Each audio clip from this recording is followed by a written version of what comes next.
Hello, my name is James McLaughlin, editor of Car Design News, and I'm here at the Design Mobility Conference in Munich with Derek Jenkins of Lucid. Welcome, Derek. Thank you. We had a very interesting discussion earlier about aesthetics in car design. Yeah. One of the things that came up was this idea about aerodynamics, Yeah. and if you move too far in that direction, you lose certain elements of personality or uniqueness about design. I know this is a big thing for Lucid, being a focus on aerodynamics, but I'd love to get your take on that.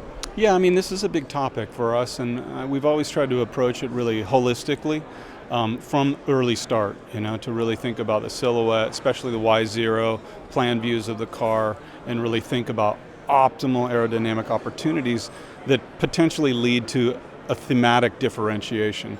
Now, of course, you can go too far with that, and you don't want to turn it into like an advanced development research type vehicle. You still want it to be aesthetically pleasing and stable looking and strong on the road. So it is a tricky balance, there's no question about that. And there are certain brand principles that you fall back on with Lucid to help you guide your way through this slightly tricky negotiation. Yeah, that's right. I mean, we're certainly looking for an expression of technology throughout the vehicle, whether that's our lighting, how we do the cooling of our vehicle, the aesthetic flushness aspect. A lot of that ties back to our aircraft influence that we try to pull in across the vehicle. And then just an overall feeling of space. So we often move towards a very long cabin, very sleek cabin, whether you're talking about a sedan or an SUV or something beyond that. And all of those things tend to lend themselves positively to an aerodynamic treatment, and so we work on all of that together as part of the mix. And the progression of Lucid as a brand, I mean, where would you say you are? Because you're still new, you're still quite fresh.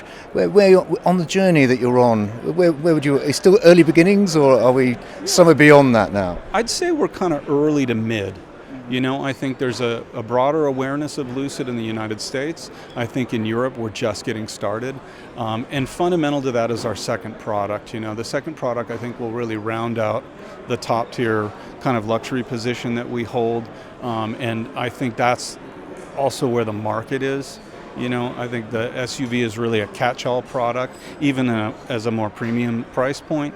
This is the product that most people need in their lives. And certainly Lucid Air has shown our technical capability, our performance and design capability, but the SUV is what I think is going to round out the personality. Beyond that, then we'll be looking at a more mainstream product that I think will round out the portfolio. It's interesting to talk about SUVs and typologies. That was another part of the discussion. Was the era, we're on the first steps of the era of electrification. It's still fairly early days, although we feel like we've been talking about it for a while. I wondered if you see different typologies emerging as the technology gets more sophisticated, batteries shrink. Yeah, absolutely. I mean, we have an interesting phenomenon in the U.S. where, as we move towards electrification and efficiency on one hand, there's still a huge movement towards overlanding and off-road capability going on. So you have these two, in some ways, opposing things going on. And I think that's really interesting because as the technology evolves and as things become more efficient from a drivetrain standpoint, you have the opportunity to make almost everything quite efficient.